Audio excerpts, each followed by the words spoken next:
नमस्कार, news point लेकर हाजिर हूं मैं राजीव। दोस्तों, आपने सुना होगा कि विनाश का वक्त जब आता है तो बुद्धि भ्रष्ट हो जाती है। इसको दूसरे ढंग से आपने सुना होगा, विनाश काले विपरीत बुद्धि। इस समय बीजेपी भी ऐसी ही मानसिकता में फंसी हुई दिख रही है। कल 15 अगस्त है, आजादी का 80वां जश्न हम मनाने जा रहे हैं, यानी स्वाधीनता दिवस 80वां होने का देश जो है जश्न मनाएगा। लेकिन बीजेपी इस अनुपम दिन पर भी क्या कर रही है? राहुल गांधी को ट्रोल करने में फंसी हुई है। बीजेपी अब भी यही सोच रही है कि यह 12 साल पुराना भारत है, जहां राहुल गांधी को ट्रोल करने पर, उन्हें पप्पू कहने पर लोग हंसते थे, ताली बजाते थे और मोदी के समर्थन में कुछ और जोर से नारे लगाते थे। 12 वर्षों में गंगा और यमुना में खूब पानी बह चुका है। एक पूरी पीढ़ी बालिग हो चुकी है जो अब वोट देगी और एक नई पीढ़ी भी मैदान में आ गई है जिसे अगले कुछ सालों में वोट देना है। ये दोनों पीढ़ियां यानी जेन अल्फा और जेन जी, दोनों पीढ़ियां देख रही हैं कि बीजेपी पुराने रिकॉर्ड को बजाया जा रही है। पुराना रिकॉर्ड बजाना आपने सुना होगा ना, वही घिसी पिटी कहानी, वही घिसा पिटा गाना जो सुनते रहते हैं, और उनकी बेहतरी के लिए कुछ नहीं कर रही है। इसीलिए जेन जी और जेन अल्फा अब अपने हक मांगने मैदान में उतर गए हैं। जंतर मंतर के बाद सरकार का क्या हाल हुआ, हमने संसद के मानसून सत्र में देख लिया। एक दिन भी मोदी और अमित शाह सत्र में नहीं आए, केवल आखिरी दिन 2-3 मिनट के लिए सदन में आए। अब कौन नौसिखिया और पप्पू राजनेता है, ये नौजवान पीढ़ी देख रही है। इधर राहुल गांधी, जिन्हें नामदार, शहजादा, पप्पू, जर्सी गाय का बछड़ा, पता नहीं क्या क्या कहा गया, वो फ्रंट फुट पर खेल रहे हैं। कल हमने देखा कि रचनात्मक कांग्रेस के भाषण में राहुल गांधी ने कैसे मोदी सरकार की असलियत खोलकर रख दी। खासकर विदेश नीति में गले पड़ने वाली बात पर तो ऐसा एक्ट किया कि बीजेपी तिलमिला गई। अब उसे इटालियन प्रधानमंत्री जॉर्जिया मेलोनी और महिला सम्मान का वास्ता देकर राहुल गांधी पर निशाने लगाए जा रहे हैं। लेकिन बीजेपी ये क्यों नहीं याद रखती है कि मेलोनी को मेलोडी टॉफी देकर उस पर रील बनाने का काम किसने किया था? नरेंद्र मोदी ने। तो मेलोनी हो या सोनिया गांधी हो या इंदिरा गांधी या नारी सम्मान सामान्य महिला हो, हर किसी की इज्जत होनी चाहिए और हर हाल में होनी चाहिए। उसमें कोई किंतु परंतु है ही नहीं। बीजेपी इस बात को नहीं समझती है और अपनी सुविधा से उसे महिला सम्मान का ख्याल आ जाता है। राहुल गांधी के एक्ट पर कई टीवी चैनल आज दिन भर उन्हें कोसने में लगे रहे, जबकि यही चैनल मोदी मेलोनी रील के बाद स्पेशल पैकेज बनाकर यह बता रहे थे कि इसे कितने व्यूज मिले और मोदी ने क्या कमाल इंटरनेशनल डिप्लोमेसी दिखाई है। क्या किसी दूसरी महिला राष्ट्राध्यक्ष के साथ अपना नाम जोड़कर कूटनीतिक संबंध बनाए जाते हैं? राहुल गांधी ने तो मेलोनी का नाम भी नहीं लिया था। उन्होंने आमतौर पर मोदी जी के आचरण की नकल की थी। कांग्रेस ने आज इसे एक पोस्ट में दिखाया है। आइए जरा इस पोस्ट को देखिए, राहुल गांधी के पोस्ट को जरा लेके आइए स्क्रीन पर।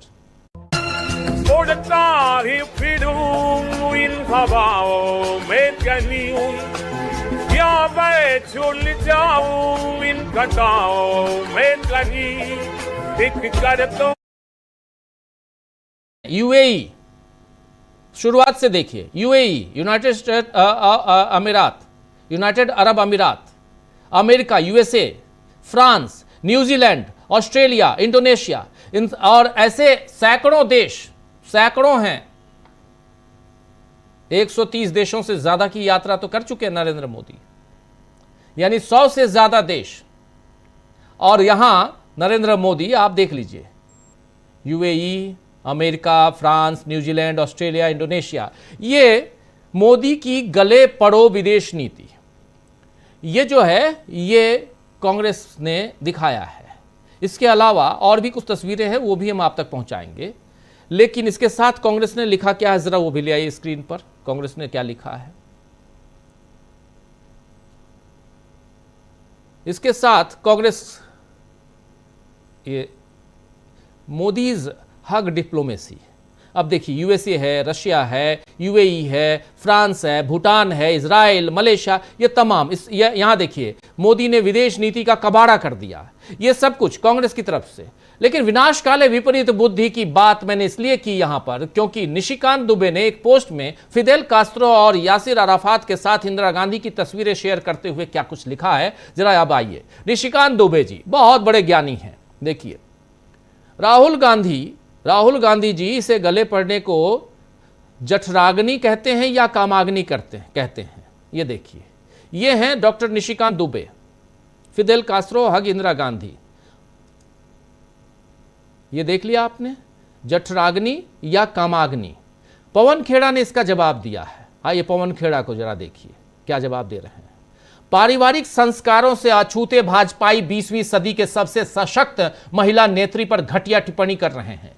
अमेरिका के डर से घुटनों पर टिके हुए लोग, चीन को क्लीन चिट देने वाले लोग उस आयरन लेडी पर टिप्पणी करने लायक नहीं हैं जिसने पाकिस्तान के 2 टुकड़े करके अमेरिका की बोलती बंद कर दी थी। फिदेल कास्ट्रो ने इंदिरा जी को बहन कहकर गले लगाया था, लेकिन भाजपा और संघ के लोग उस भावना को समझ ही नहीं पाएंगे। संघ की शाखाओं में किस तरह का चरित्र निर्माण किया जाता है, उसी का परिचय निशिकांत दुबे दे रहे हैं, यहां पर कह रहे हैं। लेकिन दुबे जी अब भी नहीं समझ रहे हैं। उन्होंने राहुल गांधी के चीन और अरुणाचल वाले मुद्दे पर भी जवाब दिया है। राहुल गांधी ने कल कहा था और आज भी लिखा है। राहुल गांधी ने क्या लिखा है जरा स्क्रीन पर ले आता हूं। राहुल गांधी लिख रहे हैं, अरुणाचल प्रदेश में कई जगहों पर चीन ने हमारी सेना को पेट्रोलिंग करने से रोक दिया है। यह बेहद चिंताजनक है, लेकिन उससे भी ज्यादा चिंताजनक है राजनाथ सिंह जी, अमित शाह जी और नरेंद्र मोदी जी की ओर से पसरा सन्नाटा। उल्टा मोदी सरकार चीन को रोकने के बजाय इस खबर को रोकने के लिए मीडिया पर दबाव डाल रही है। देश को आज भी गलवान के बाद प्रधानमंत्री का वो बयान याद है जिसमें उन्होंने ये कहकर कि चीन ने हमारी जमीन का 1 इंच भी नहीं लिया, भारत को भारी नुकसान पहुंचाया था। आज भी अपनी छवि बचाने के लिए ऑपरेशन जारी है और देश की सुरक्षा से ऊपर अपनी नकली छवि को प्राथमिकता देने वाला प्रधानमंत्री देश के लिए बेहद खतरनाक है। ये बात लिखी राहुल गांधी ने। इस पर निशिकांत दुबे ने लिखा है। आइए फिर से निशिकांत दुबे को देखिए, वही है ट्रोल आर्मी के चीफ। चीन ने 10 जनपथ पर कब्जा कर लिया है। 2008 के कांग्रेस, आप जानते हैं 10 जनपथ पर कौन रहता है? 10 जनपथ में सोनिया गांधी रहती हैं और सोनिया गांधी के साथ राहुल गांधी का अपना बंगला भी है। तो 10 जनपथ पर चीन ने 10 जनपथ पर कब्जा कर लिया है। 2000 के कांग्रेस चीन समझौते के तहत चीनी सेना के लोग वहीं बैठते हैं। यह बेहद ही खतरनाक है, भारत सरकार को तुरंत संज्ञान लेना चाहिए, ये कह रहे हैं राहुल गांधी को कोट करते हुए। China has stopped our army from patrolling to several places in Arunachal प्रदेश।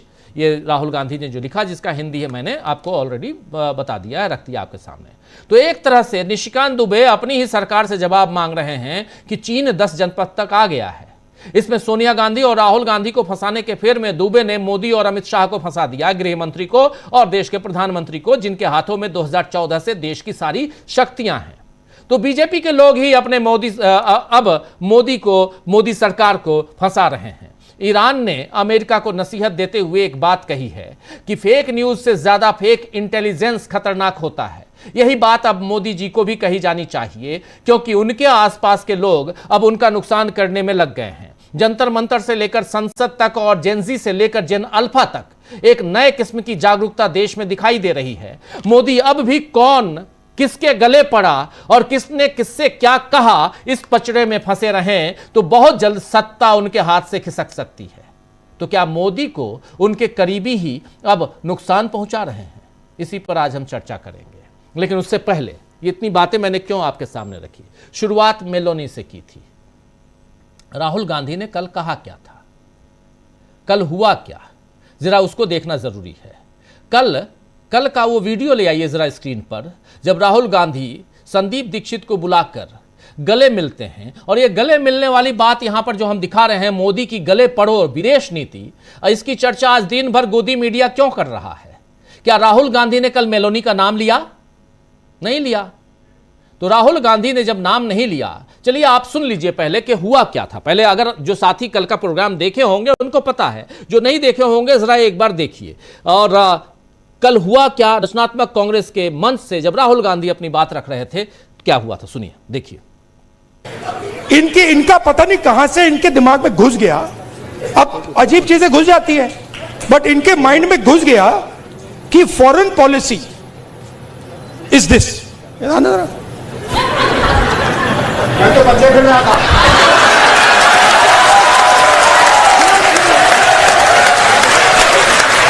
अब पता नहीं किसने डाला, कहां से घुसा कि भाई फॉरेन पॉलिसी का मतलब imagine the ignorance foreign policy. एक चीज पूछ सकता हूं? हाँ, मेलनी समझ के तो नहीं पकड़ा था? I have not reached there yet.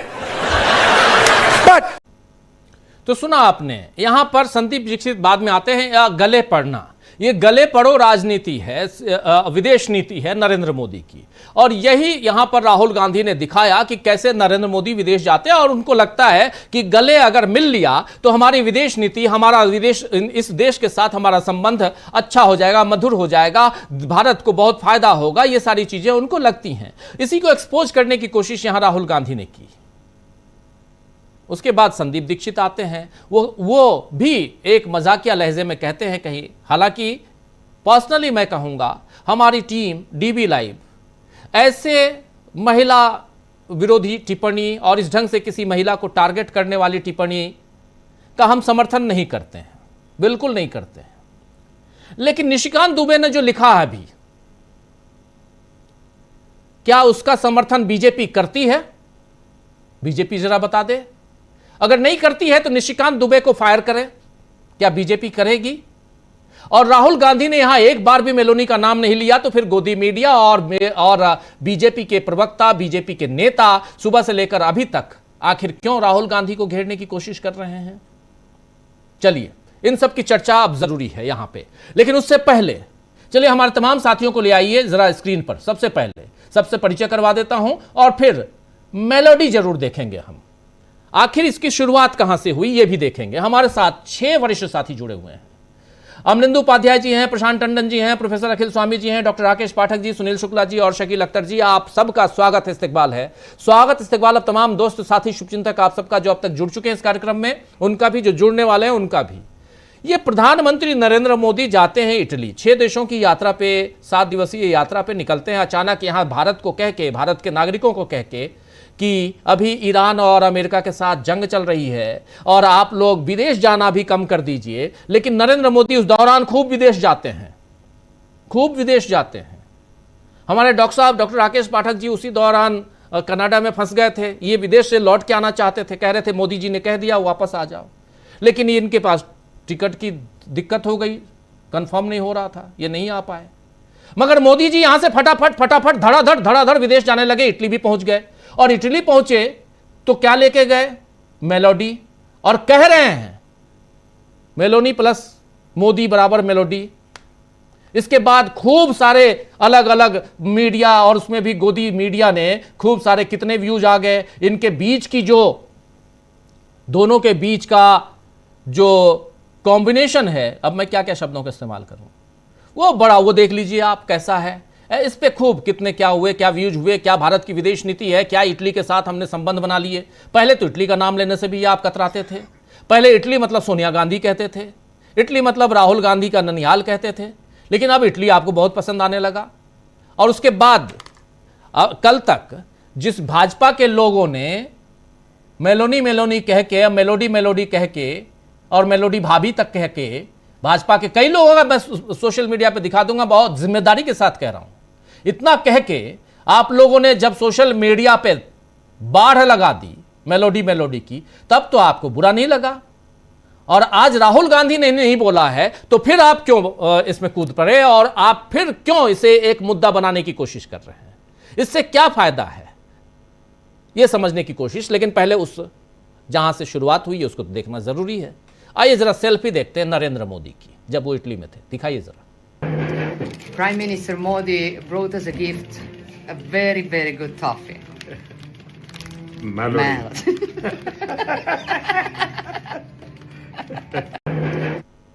देख लिया आपने, किसने कहा था नहीं कहते मेलोडी, और क्यों लेके गए थे?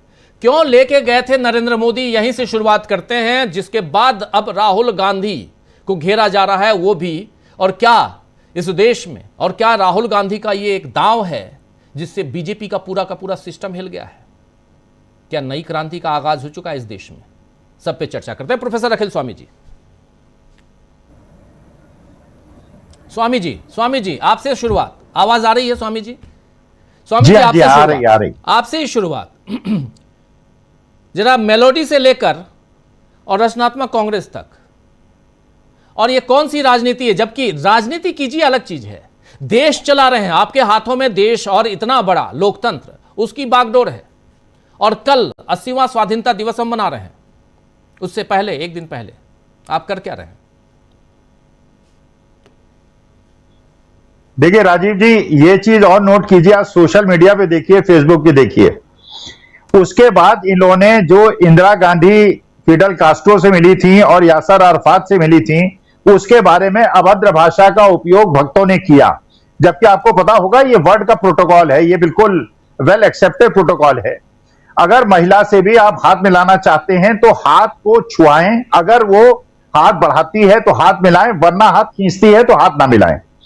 और गले मिलने का तो प्रश्न ही नहीं उठता। और भारतीय सभ्यता संस्कृति में पुरुष पर महिला से गले मिलता भी नहीं है, हमारे यहाँ तो प्रणाम होता है या चरण स्पर्श होता है।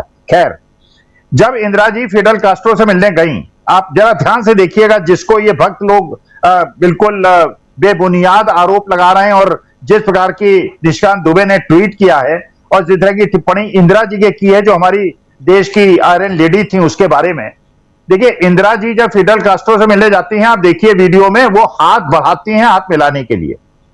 फिडल कास्ट्रो जो ट्रांसलेटर है उससे कहते हैं, मैडम से पूछो अगर उनकी परमिशन होगी, I want to hug her because I treat her as a sister. Translator Indira ji से कहता है, इंदिरा जी परमिशन देती हैं तो बड़ा भाई जैसे अपनी बहन को गले लगाता है वैसे उन्होंने लगाया। यासर अराफात ने हमेशा कहा कि इंदिरा जी को मैं अपनी बहन मानता हूं। देखिए, मान लीजिए टिप्पणी हो, मान लीजिए संदीप दीक्षित ने यह टिप्पणी करी होती राहुल गांधी पे कि जो आपने ये झप्पी लगाई है, ये क्या वैसी झप्पी लगाई है जो पंडित जवाहरलाल नेहरू ने नयनतारा सहगल को लगाई थी? आप देख रहे हैं सारे सोशल मीडिया के अंदर, विजय लक्ष्मी पंडित से अगर पंडित जवाहरलाल नेहरू गले मिलते हैं, जो उनकी सगी बहन है, सगी बहन, और नयनतारा सहगल से अगर गले मिलते हैं, जो उनकी सगी भांजी हैं। अच्छा ये बताइए राजीव जी, मेरे परिवार में क्या मैं अपनी ग्रैंड डॉटर को गले नहीं लगाता? क्या मैंने अपनी मां को गले नहीं लगाया? क्या मैं अपनी बहन को गले नहीं लगाता? क्या जो इसका मतलब यह है कि जो रिश्तेदारी की पवित्रता है उसके बारे में शक? देखिए, हमारे यहां जो कहा गया है राजीव जी, जाकी रही भावना जैसी प्रभु मूरत देखी तिन तैसी।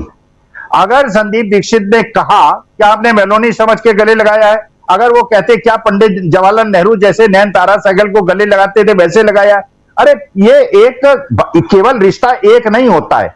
जो वल्गैरिटी के दिमाग में जाते हैं, जो गंदे उनके दिमाग होते हैं, वो समझते हैं। इंटरप्रिटेशन आपका है, वो संदीप दीक्षित का नहीं है।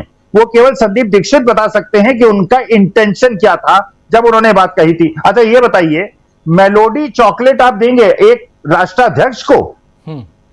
मेलोडी चॉकलेट देंगे? भाई 12-13 साल के बच्चों को अगर आप कोई चॉकलेट टॉफी देते हैं तो बात समझ में आती है। आप भी राष्ट्राध्यक्ष हैं, वो भी राष्ट्राध्यक्ष है, और उसके बाद जैसे गिगलिंग हो रही है और जैसे हंसी हो रही है और जैसे आपने बताया उसके बाद सोशल मीडिया के अंदर मेलोनी भाभी, अरे भक्तों का तो बस चले। ये तो कभी डोनाल्ड ट्रंप के लिए हवन करा लेते हैं, उन्हें शुद्ध सनातनी बता देते हैं, फिर उसके बाद उनको गाली देना शुरू कर देते हैं।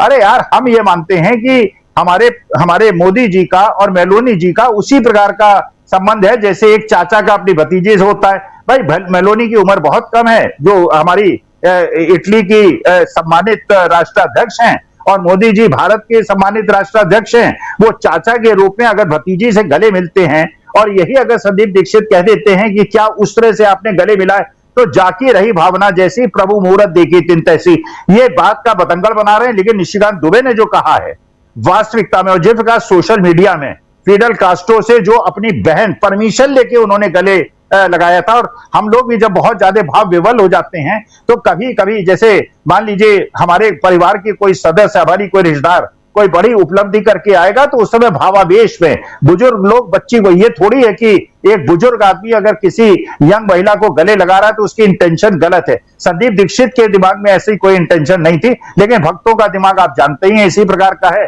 वो किसी प्रकार का इंटरप्रिटेशन कर लेते हैं। मैं मानता हूं संदीप दीक्षित की टिप्पणी बिल्कुल कोई, अगर जब तक संदीप दीक्षित ना कहें जो इंटेंशन भक्तों की थी उसके मेलोडी चॉकलेट देने के बाद, अगर वो इंटेंशन संदीप दीक्षित की है, उन्होंने गलत किया, उन्हें माफी मांगनी चाहिए। लेकिन मैं, क्योंकि जो ये कन्वेंशन हुआ, ये जो हुआ था वहां इंदिरा भवन में, पहले दिन मैं भी गया था, वहां भी मैं भी मौजूद रहा था, क्योंकि मैं चाहता हूं कि एक रचनात्मक, एक ऐसा शुरुआत होनी चाहिए हमारे देश के अंदर, एक पॉजिटिव वातावरण बने, बच्चों को नौकरियां मिले, और ये सारी चीजों के लिए पहले दिन मैं भी वहां गया था। केवल इसलिए नहीं गया था, वो कांग्रेस का प्रोग्राम था, वो इसलिए गया था कि वहां पे हमें ऐसे रचनात्मक कार्यक्रम मिले जिससे मेरी देश उन्नति करे, भारत माता की जय हो। लेकिन ये जो फजूल का ये बनाया जा रहा है, संदीप दीक्षित के पूछ के अगर वो कहते हैं कि उन्होंने इस इंटेंशन से कहा था, तब तो उनको रिग्रेट करना चाहिए, वरना उसकी कोई आवश्यकता नहीं है। जी जी बिल्कुल, यहाँ रिग्रेट और इन सब की बातों से ऊपर उठकर यहाँ ज़रूर ये समझने की ज़रूरत है कि आखिर इसके पीछे की राजनीति का मकसद क्या है। ज़रा आना चाहता हूँ जल्दी से शकील जी आपके पास। शकील जी, चूँकि कल भी आपने उसको कवर किया था और आज दिन भर राहुल गांधी ने इस पे राहुल गांधी को लेकर, राहुल गांधी बीच में कहाँ से आ गए शकील जी, और इससे कितना बेनिफिट है बीजेपी को? क्या राहुल गांधी को फिर से पप्पू बना पाएगी बीजेपी? देखिए राजीव जी, अभी आपने कहा कि आप डीबी लाइव और हम सब इसका समर्थन नहीं करते हैं। राहुल गांधी ने भी इसका समर्थन नहीं किया था। राहुल गांधी ने इसके बाद बोला क्या था? I don't have reached there yet. मैं वो सब नहीं सोचता, राहुल बोल रहा है। उसके बाद संदीप दीक्षित के बाद में राहुल गांधी की तात्कालिक प्रतिक्रिया है, और तात्कालिक प्रतिक्रिया सबसे ज्यादा महत्वपूर्ण होती है। वो आदमी के अंदर से निकलती है, उसके सोच का हिस्सा होती है। राहुल गांधी कभी महिला के सम्मान के खिलाफ नहीं बोल सकते। राहुल गांधी या पूरा परिवार महिला सम्मान और महिला समानता के लिए हमेशा लड़ता रहा है। ये राहुल के शब्द हैं। हिंदी में इसे कहेंगे आप कि मैं ये सब नहीं सोचता, मेरी सोच का ये हिस्सा नहीं है मेलोनी जी। मुझे इस सब से कोई मतलब नहीं है। मैं स्त्री पुरुष के बीच की बात नहीं, मैं कि स्त्री से मिल रहे हैं, पुरुष से मिल रहे हैं। मैं एक सामान्य बात कर रहा हूं कि गले पड़ना या गले मिलना विदेश नीति नहीं होती है। इसका जो है देश के पे कोई अच्छा प्रभाव नहीं पड़ता है देश के लिए। राहुल ये बता रहे थे। तो राहुल ने संदीप दीक्षित को प्रोत्साहित नहीं किया। बीजेपी के लोग, संघ के लोग ऐसी बातों को प्रोत्साहित करते हैं। बहुत बड़ा डिफरेंस है ये, इसको समझना बहुत जरूरी है। राहुल कहीं से भी उस बात का समर्थन नहीं कर रहे, साफ कह रहे हैं, साफ शब्दों में, I don't have reached there yet. मेरे दिमाग में ऐसा कुछ नहीं है, मेरा दिमाग वहां नहीं पहुंचता, मैं वहां नहीं जा रहा हूं। इससे बड़ी बात और क्या होगी? ये बहुत वंशवाद करते हैं। हाँ, ये वंश परंपरा है इनकी, नेहरू से लेके और आज राहुल तक। महिला सम्मान, महिला समानता, एक भी वाक्य, एक भी शब्द आप किसी का बता दीजिए, आपसे मतलब दूसरे लोगों से है जो इनका विरोध करते हैं, कि कभी महिला के खिलाफ बोला हो तो। ये इन लोगों की संस्कार हैं जी, एटिकेट्स हैं, अदब और कायदा है। और सिर्फ ये नहीं, कभी कहीं आप देख लीजिए भारत जोड़ो यात्रा में, उसके बाद जाने कहां कहां कितनी लड़कियां, बच्चियां, औरतें, हर वर्ग, हर उम्र की राहुल से मिलती हैं। कभी किसी को लगा? बहुत बॉडी लैंग्वेज बताते हैं ना ये लोग, सब विशेषज्ञ बुला लें और सैकड़ों फोटो मिल जाएंगे इसी पे, सोशल मीडिया पे और यूट्यूब पे, राहुल के लड़कियों से, बच्चियों से, औरतों से, महिलाओं से मिल, और एक में भी कोई मनोवैज्ञानिक, समाज वैज्ञानिक, बॉडी लैंग्वेज एक्सपर्ट बता दे कि राहुल के मन में कोई भाव आ रहा है। ये तो सब मालूम पड़ जाता है, और लड़कियों को सबसे पहले मालूम पड़ता है। ये तो किसी भी आप मनोवैज्ञानिक से पूछिए, बता देगा। बैड टच, गुड टच लड़कियों को बचपन सिखा दिया जाता है। हम किसी और के बारे में टिप्पणी नहीं कर रहे हैं, इन लोगों के बारे में नहीं कर रहे हैं, क्या सोचते हैं क्या नहीं करते। लेकिन ये राहुल के ऊपर ये आरोप चिपकेगा नहीं। गलत शॉट खेल गए ये लोग कहीं से भी। ये तो अभी कहा है, विदेश का मामला है, ये तो कंगना रनौत ने भी कहा और स्मृति ईरानी ने भी कहा कि राहुल ने हाउस के अंदर, पार्लियामेंट के अंदर हमारे ऊपर ऐसे कमेंट किए या हमें ऐसे देखा, नहीं चिपका ना। अगर 2 सांसदों के द्वारा, और स्मृति ईरानी तो उस टाइम मंत्री थी जिस टाइम स्मृति ईरानी ने आरोप लगाया था राहुल के ऊपर, और कंगना रनौत बहुत बड़ी एक्ट्रेस है और सांसद हैं, तो उनका नहीं हुआ तो ये संदीप दीक्षित वाली बात और मेलोनी का इससे क्या होगा। लेकिन ये मोदी जी को खुश करने के लिए इस सारे के सारे, राजनाथ सिंह भी, इंक्लूडिंग राजनाथ सिंह भी, वो भी कहने लगे जी। सबको मालूम है कि राहुल का न ये आशय था, न राहुल का यह मतलब था। और दूसरी एक बात हम और कह दें, उसके बाद फिर आगे अगले नेक्स्ट राउंड में बात करेंगे। जो आपने 10 जनपद की बात बताई, निशिकांत दुबे ने एक तो बहुत ही घटिया किस्म की बात करी, उस पर तो हमें लगता है बात करने के लायक नहीं है। जो इंदिरा गांधी के ऊपर उन्होंने वन लाइनर लिखा है, वो बहुत ही जो फ्रस्ट्रेटेड लोग होते हैं, जिसके लिए फ्राइड ने कहा था, अब ये लोग कितना पढ़ते हैं मालूम नहीं, फ्राइड बताता है ऐसे लोगों के बारे में, सेक्स फ्रस्ट्रेटेड लोग, ये सेक्स से फ्रस्ट्रेटेड होते हैं, ये यौन कुंठित लोग होते हैं।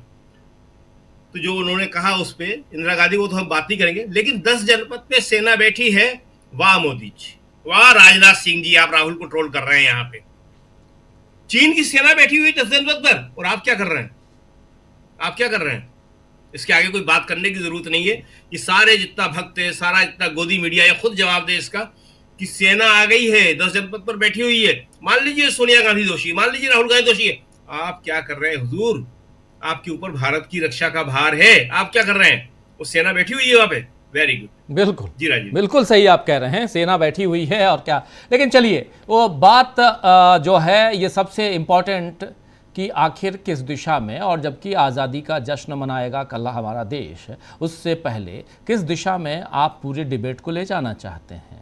और यहाँ जरा प्रशांत जी आपके पास आना चाहता हूँ, फिर डॉक्टर राकेश पाठक जी, सुनील शुक्ला जी, तमाम साथी हमारे साथ हैं। जल्दी जल्दी, हम लोग 6 लोग हैं, थोड़ा कम आप लोगों समय दूंगा ताकि हम लोग सेकेंड राउंड आराम से जल्दी से करें। प्रशांत जी, जरा ये समझना चाहता हूं कि क्या यहाँ कल के भाषण के बाद से, और कल जबकि संसद से हम यहाँ निकले विपक्ष के नेता, वहाँ 56 इंच का छोटा बंदर चल रहा था, उससे बाहर निकलने के बाद और जब रचनात्मक कांग्रेस में राहुल गांधी आते हैं, तो राहुल गांधी की ये बात क्या सिस्टम तक पहुँच गई, जिस सिस्टम से में लीक की बात राहुल गांधी कर रहे हैं। देखिए, राहुल गांधी ने तो कल आरएसएस को जोकर भी कहा, उनको कार्टून कहा, जोकर कहा, उस पर रिएक्ट नहीं कर रहे हैं। रिएक्ट तो वहां करना चाहिए था। खैर, देखिए, मैं कल वहां पे था रचनात्मक कांग्रेस के कार्यक्रम में, थोड़ी देर के लिए मैं वहां था दोपहर के बाद, और जरा उसका मैं थोड़ा सा जिक्र कर दूं, क्योंकि बहुत सारे जो राइटर्स, पत्रकार, बुद्धिजीवी भी जो हैं, वो भी इस लॉ में आ गए जो गोदी मीडिया चला रहा है, और सबको अपने आप को डिफेंड करना पड़ रहा है। देखिए, वहाँ पे मैं था और बहुत सारे लोग, पहले बता दें कि वो उस कार्यक्रम में देश भर से तमाम सोशल वर्कर, जो हेल्थ सेक्टर में काम करते हैं, जो एजुकेशन सेक्टर में काम करते हैं, कार्टूनिस्ट हैं, संस्कृति कर्मी हैं, थिएटर करते हैं, फिल्में बनाते हैं, वो तमाम सारे लोग वहाँ आए हुए थे। और दोपहर राहुल गांधी के भाषण देने के कोई आधे घंटे पहले वहाँ पे एक एक्टिविस्ट का भाषण चल रहा था, समाज सेवी का, जो समाज में इंक्लूजन की बात कर रही थी, और वो खुद LGBTQ कमेटी से आती थी। उन्होंने मंच से ये ऐलान किया कि मैंने एक लड़की से ही शादी, मेरी पार्टनर एक लड़की ही है, महिला थी वो, और मेरी पार्टनर एक लड़की है, जिस वजह से मेरे परिवार के लोग और सब जो है मेरा बाइकआउट जैसा कर रखा है, ये उसने बताया। उन्होंने अपना भाषण कंक्लूड किया। संदीप दीक्षित पीछे से आते हैं, माइक लेते हैं, और माइक पे सारे हॉल में बैठे हुए 1000 लोग करीब, उस हॉल में बैठे हुए लोगों से कहते हैं कि आप लोग खड़े होके इनका स्वागत कीजिए। और पूरा हॉल उस LGBTQ कमिटी की एक्टिविस्ट के लिए खड़ा हुआ, तालियां बजाई। अब ये मीडिया में नहीं आया।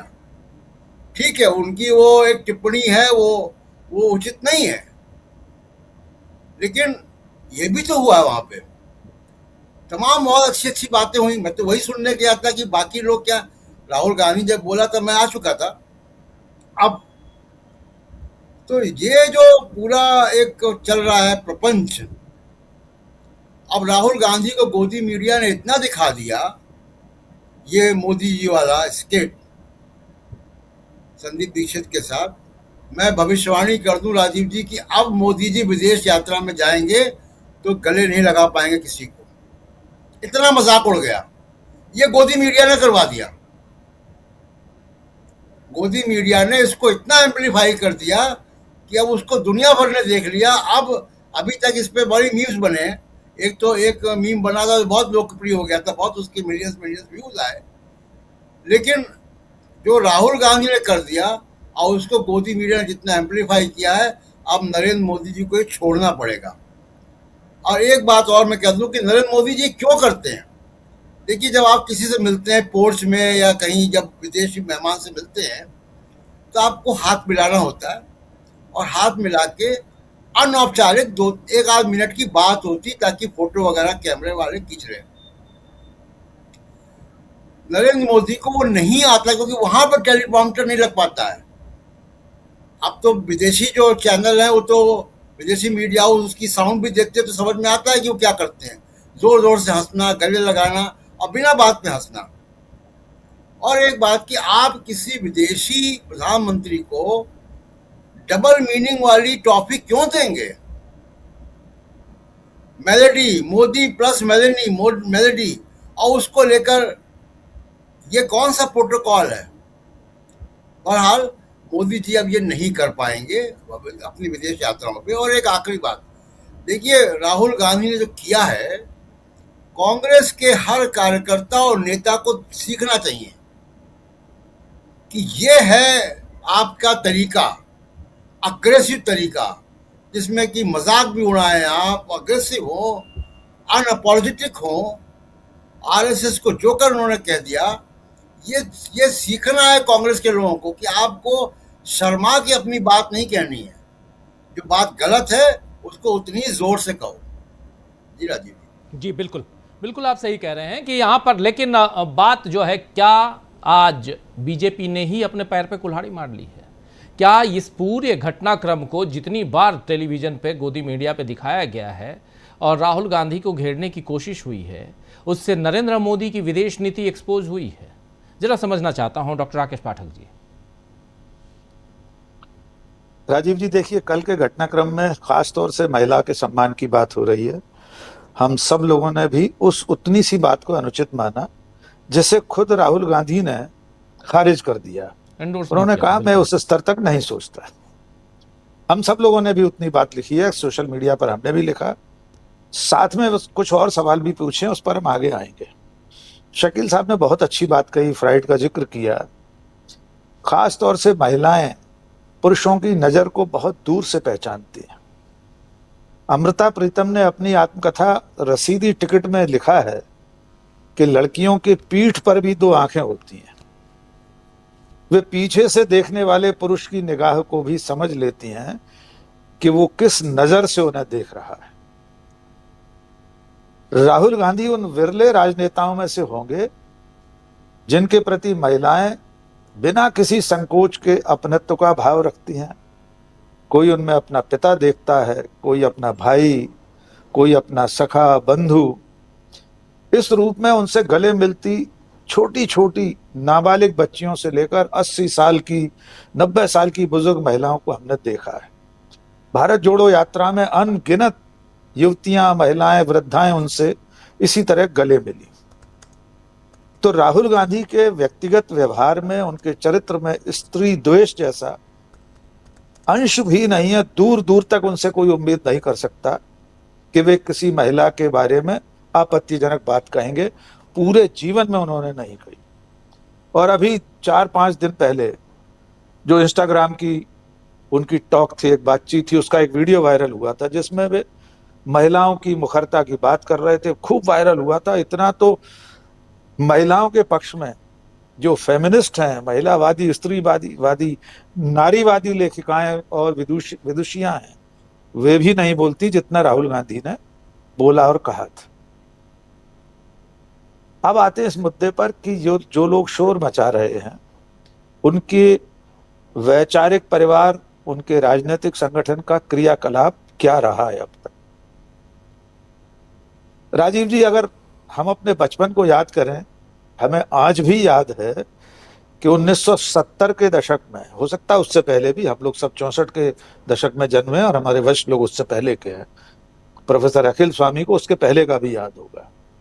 जब पोस्ट कार्ड चला करते थे तो यही विचार परिवार उन पोस्ट कार्डों पर हर शहर में वहां के स्थानीय कांग्रेस नेताओं, महिला नेत्रियों के बारे में गुमनाम पोस्ट कार्ड घरों के पते पर भेजते थे। जब चुनाव आता था तब भी ऐसे पोस्ट कार्ड आते थे, फलाने कक्का मौन है, फलानी जी कौन है, किसी महिला का नाम लिखकर, ऐसे करके छोटे छोटे नारे। तो ये विचार परिवार तो सदैव ही स्त्रियों के प्रति द्वेष भाव रखने वाला है। पुरुषों को, राजनेताओं को निशाने पर लाने के लिए भी वे महिलाओं के नाम का ही इस्तेमाल करता रहा। निशिकांत दुबे पर भी आएंगे, पर उससे पहले उनके जो सबसे बड़े शिखर पुरुष हैं, देश के प्रधानमंत्री नरेंद्र मोदी, उनके बयानात को याद कर लेना जरूरी है। हम सब चाहते हैं कि संदीप दीक्षित अपनी उतनी सी बात आधे वाक्य पर खेद जता दें, लेकिन उससे पहले नरेंद्र मोदी से भी माफी मांगने की मांग हम करते हैं। जब वे गुजरात के मुख्यमंत्री थे तब उनका एक बयान बहुत वायरल था कि सोनिया गांधी को कोई चपरासी भी नहीं बनाएगा। राहुल गांधी को उन्होंने हाईब्रिड बछड़ा कहा था, सोनिया गांधी को जर्सी गाय कहा, पार्टी की विधवा कहा, एक दिवंगत स्त्री को 50 करोड़ की गर्लफ्रेंड कहा। संसद में अपने सामने प्रतिपक्ष की बेंच पर बैठी हुई एक महिला सांसद की हंसी की तुलना शूर्पणखा से की। तो माफी की शुरुआत प्रधानमंत्री नरेंद्र मोदी से होना चाहिए। सबसे पहले वे अपने स्त्री द्वेषी विचारों पर, अपने अब तक दिए गए भाषणों पर देश से माफी मांग लें। इसमें ऐसा नहीं हो सकता जैसे उन्होंने जंतर मंतर के लोगों को अपनी तरफ से माफ कर दिया। माफी तो तब भी उन्हीं को मांगनी थी और अब भी उन्हीं को मांगनी। अब आते हैं निशिकांत दुबे पर। क्या नरेंद्र मोदी नहीं जानते कि निशिकांत दुबे ने इस तरह के ट्वीट किए जिसमें एक शहीद प्रधानमंत्री के बारे में इतनी अपमानजनक टिप्पणी? क्या भारतीय जनता पार्टी या उसके समर्थकों, मोदी समर्थकों में से किसी ने आपत्ति दर्ज कराई? हम पूरी जिम्मेदारी से फिर दोहरा देते हैं, हम सब में से किसी ने भी संदीप दीक्षित की बात का समर्थन नहीं किया। हम विरोध इस बात का भी कर रहे हैं कि जब राहुल गांधी ने अपने जीवन में आज तक एक शब्द स्त्री विरोधी नहीं कहा, तो उनके ऊपर प्राइम टाइम डिबेटें लश्कर नोएडा में क्यों चल रही? हमारी आपत्ति सिर्फ ये है।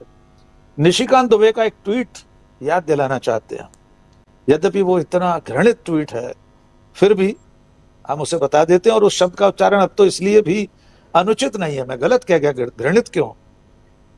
तमाम कट्टरपंथी संगठन सुअर की पूजा करने लगे हैं तो फिर उसका नाम लेने में हमें भी क्यों संकोच हो?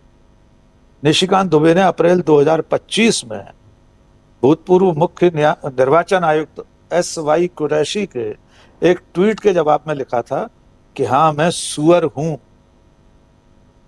जबकि SY कुरैशी ने ना उनका नाम लिखा था। उनकी टिप्पणी सिर्फ इतनी थी कि जॉर्ज बर्नार्ड शॉ का एक बहुत चर्चित कथन है कि सुअर से कुश्ती करने से कोई फायदा नहीं होता, इसमें दोनों लोग गंदे होते हैं, लेकिन सुअर आनंद प्राप्त करता है, मजे लेता है। उस पर रीट्वीट करते हुए निशिकांत दुबे ने लिखा था कि हाँ, मैं सुअर हूं।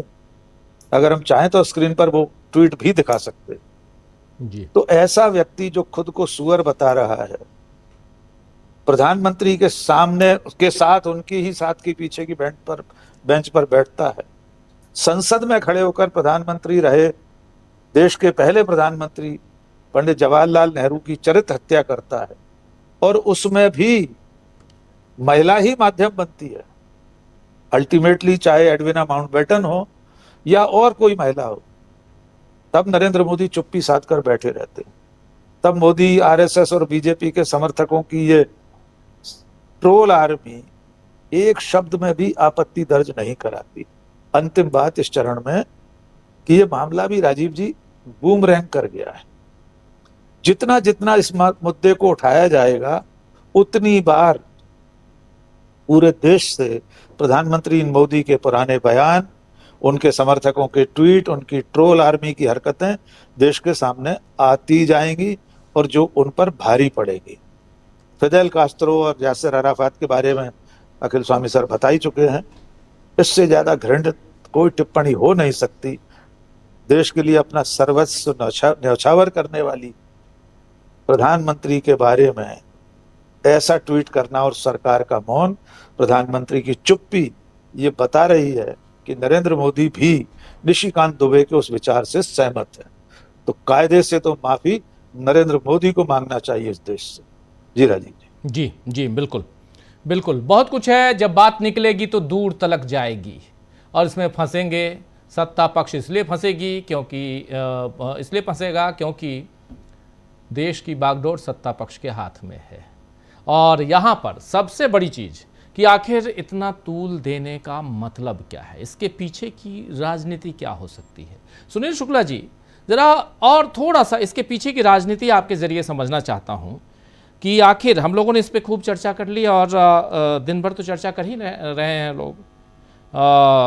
राहुल गांधी ने तो विदेश नीति और बता दिया, ये गले लग के विदेश नीति आपकी जो है वो आप सोचेंगे कि मैं जाके यूएई के सुल्तान से गले लग गया, मैं अमेरिका के राष्ट्रपति से गले लग गया, ऑस्ट्रेलिया के प्रधानमंत्री गले लग गया, ये गले लगिए, गले पड़िए, आप जो करना है, आपके संबंध बहुत अच्छे रहें, आप जिनके साथ आपकी मित्रता है, आप मित्रता जिस भी ढंग से उसको गोद में उठा लीजिए, कोई फर्क नहीं पड़ता।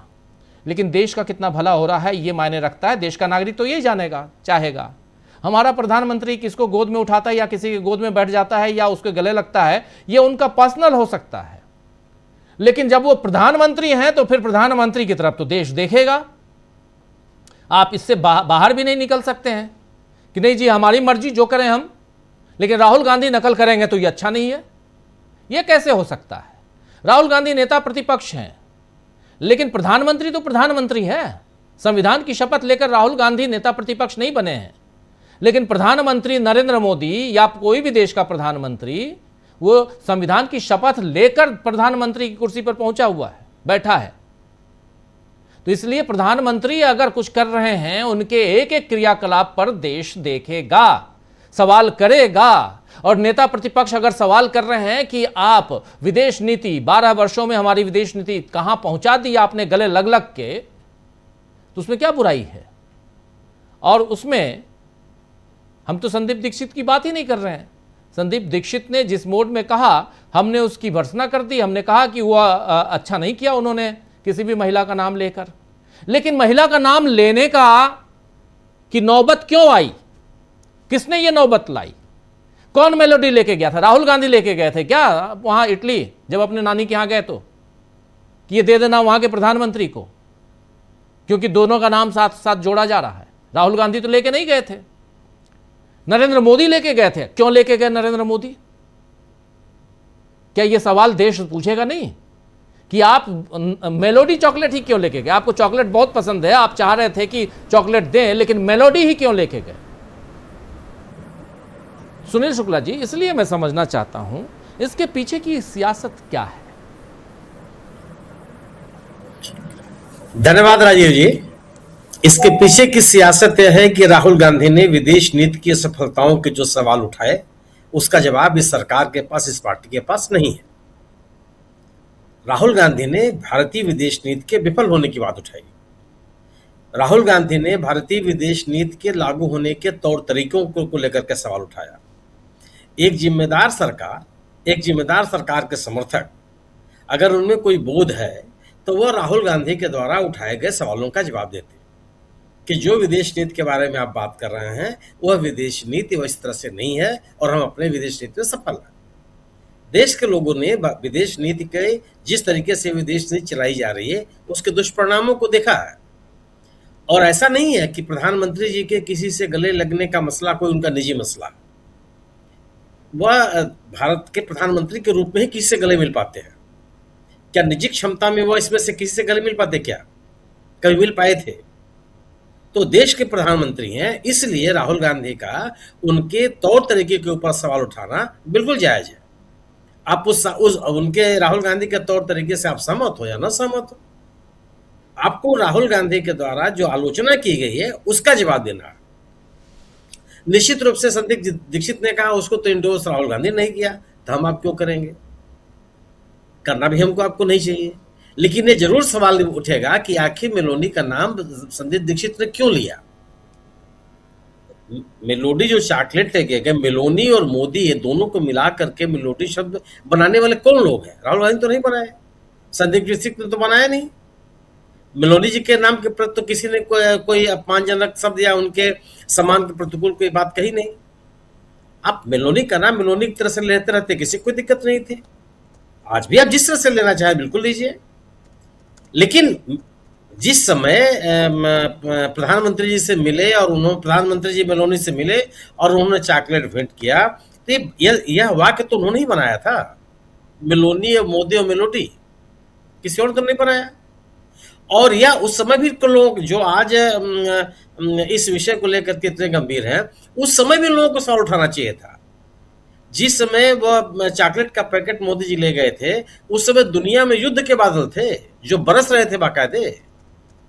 एक पूरे के पूरे इलाके में नरसंहार चल रहा था।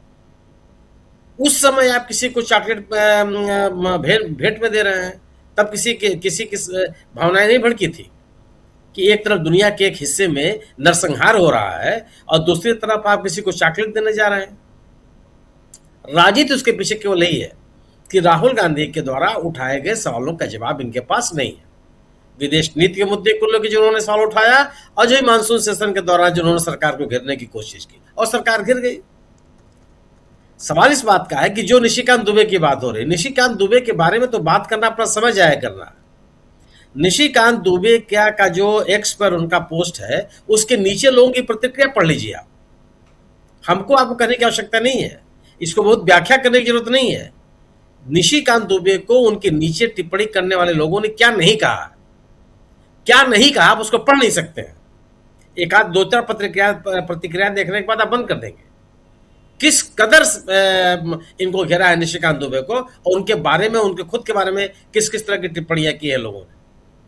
आप राहुल गांधी के ऊपर इस तरह के आरोप लगाकर, राहुल गांधी जिस चीज से तत्काल, जो भवेश शकील जी ने कहा, बहुत सही व्याख्या है कि तत्काल उन्होंने उससे अपनी दूरी बना ली, कहा कि नहीं मैं इसको इंडोर्स नहीं करता, मैं इस तरीके से नहीं सोचता। और राहुल गांधी को के ऊपर तो इस तरह के आरोप लगाने के लिए तमाम तरह के आरोप लगाए गए। राहुल गांधी और प्रियंका गांधी के रिश्ते को लेकर क्या कहा लोगों ने, राहुल गांधी और उनकी भांजी के की फोटो चस्पा करके किस किस तरह की बातें कही गई।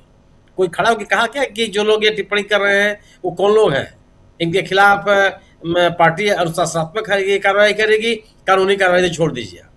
एक दो उदाहरण है, किन किन का नाम लेंगे आप, भरा पड़ा हुआ इससे। आज जो लोग इंदिरा गांधी के फोटो को लेकर के उस पर टिप्पणी कर रहे हैं, वो लोग कौन है? आप इंदिरा गांधी का मिलना और मोदी जी का मिलना दोनों एक है। वो दोनों स्थितियां बताती रही। यासिर अराफात ने इंदिरा जी के बारे में किस सम्मानपूर्वक बातें कही है, किसी को ये देश को याद नहीं है, दुनिया को याद नहीं है। फिदेल कास्ट्रो ने इंदिरा गांधी के बारे में जो बातें कही हैं, ये लोगों को याद नहीं है। और किस तरह की बात इन दोनों चित्रों को लेकर के भारतीय जनता पार्टी के समर्थक कर रहे हैं। दरअसल भारतीय जनता पार्टी सरकार के खिलाफ राहुल गांधी ने जो राजनीतिक विमर्श पैदा कर दिया है देश में, उस विमर्श का कोई काट इनके पास नहीं है। और भारतीय जनता पार्टी की पितृ संस्था, भारतीय जनता पार्टी की पूर्वज संस्था, भारतीय जनसंघ जिसको हम आप कहते रहे हैं, इन्होंने अपने विरोधियों से हमला करने का यही तरीका ही अपनाया। चरित्र हनन करना, उनके बारे में ऐसी बात करना जिसका किसी के पास कोई उसका खंडन करने के लिए नहीं आता है, गुपचुप तरीके से बातें कहते रहना, एक अपने में एक इस तरह का इकोसिस्टम तैयार करना जिसमें इस तरह की बातों को कहा जाए, ये आज से नहीं है, इस जमाने से ही यही तरीका इन लोगों ने अपनाया। और आप याद कीजिए कि आज़ादी की लड़ाई में जवाहरलाल नेहरू से लेकर के और आज तक बाकायदे उस परंपरा में चले आ रहे हैं। और इसीलिए जब आप इस तरह के सार्वजनिक पोस्ट आप देखेंगे तो उस पर जो लोग टिप्पणियां करने वाले लोग हैं उनको भी आप पढ़ लीजिए। हम लोग इस तरह के कार्यक्रम करते हैं, उसमें अगर उनके इकोसिस्टम के लोग आते हैं तो किस तरह की बात लिखते हैं वो, जिसको आप सोच भी नहीं सकते। तो दरअसल है क्या ना कि वो कारण केवल इनके पास है, ये अपने राजनीतिक विरोधियों को राजनीतिक तौर पर निपटना इनको नहीं आता इसलिए नहीं है कि इनको समर्थन नहीं मिलता। देश के आज देश अपना 80वां स्वतंत्रता दिवस मनाने जा रहा है। 80 वर्षों में 60 सालों तक लोगों ने इनको नकार के रखा, इनको स्वीकार नहीं किया। इसकी वजह क्या थी? ये जो इस विषय में बात करने वाले विशेषज्ञ हैं वो बताते हैं कि क्यों लोगों ने, देश की जनता ने इनको स्वीकार किया। आज वही स्थिति क्या है? आज 14 अगस्त को पूरी दुनिया में, पूरे देश भर में ये विभाजन विभेदिका दिवस मना रहा है। इन्हीं ऐसी चीजों को दिखा करके अपने राजनीति को आगे बढ़ाने का प्रयास करते हैं, लेकिन ये लंबे समय तक चलता नहीं। 12 साल के भीतर ये सरकार जितनी लोकप्रिय हो गई, ये उनके राजनीति का ही प्रमाण है। आप जिस तरीके से, जिस सोच के साथ देश को आगे ले जाना चाहते हैं, वो जो लोग उसके साथ जाने के लिए तैयार नहीं है। एक खुले मन के साथ, प्रगतिशील सोच के साथ, रचनात्मकता के साथ यह देश आगे बढ़ता रहा है और वही जाना चाहता है, जिसके लिए आप तैयार नहीं है। आलोचनाओं को आप स्वीकार नहीं करेंगे और आलोचना करने वाले को ही टारगेट करेंगे, यह समाज स्वीकार नहीं करता।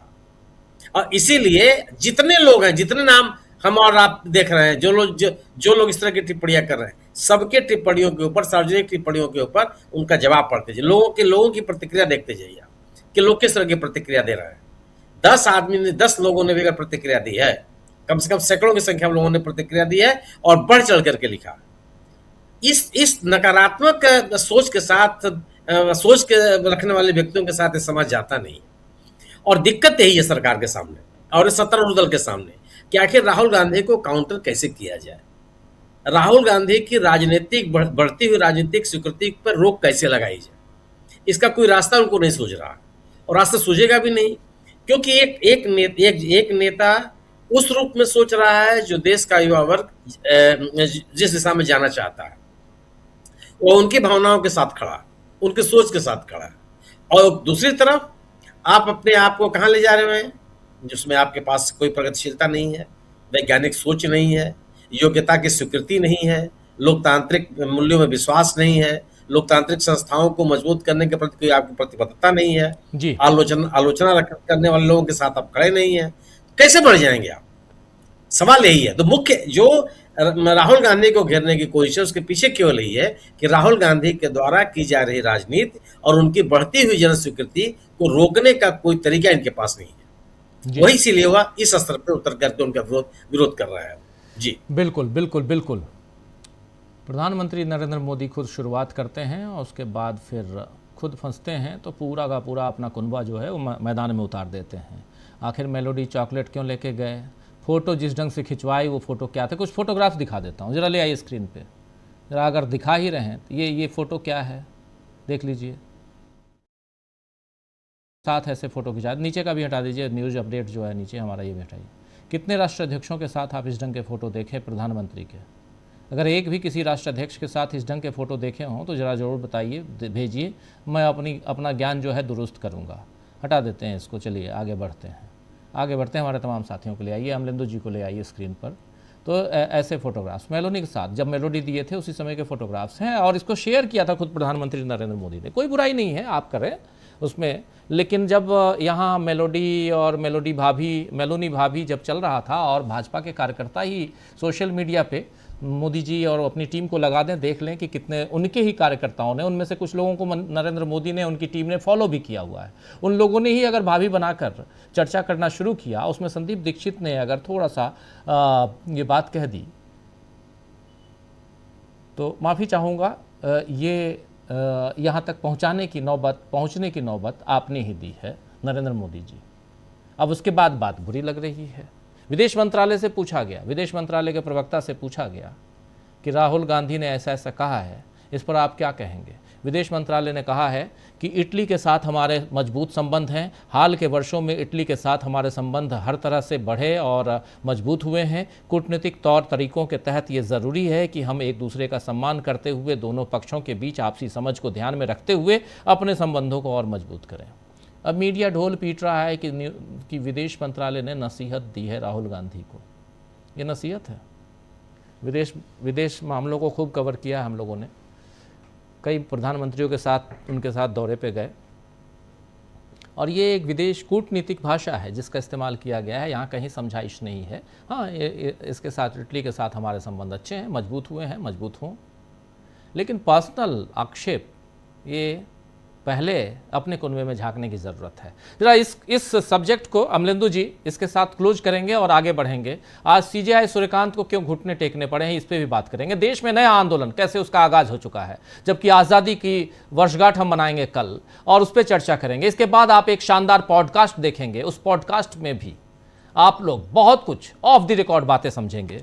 Podcast he of the record है, उसको भी समझेंगे आप, तो 8:30 बजे से इस कार्यक्रम के बाद। लेकिन उससे पहले हम वो बात भी करेंगे कि आखिर जेन अल्फा, और आज तो और बवाल हो गया, कल शाम से ही नालसार में जो कुछ हुआ, नालसर में जो हैदराबाद में यूनिवर्सिटी है, लॉ यूनिवर्सिटी, और भारत के प्रेस्टीजियस यूनिवर्सिटीज़ में से एक, वहाँ उसको लेकर जो बातें हुई कल न्यूज़ पॉइंट में आपने देखा, उन सब पे भी हम चर्चा करेंगे। लेकिन पहले इस राउंड को ख़त्म करते हैं। मेलोनी और मोदी, मेलोडी, राहुल गांधी, और इस पर जो बवाल मचाने की कोशिश हुई है, इस चैप्टर को क्लोज करिए अमलेंदु जी।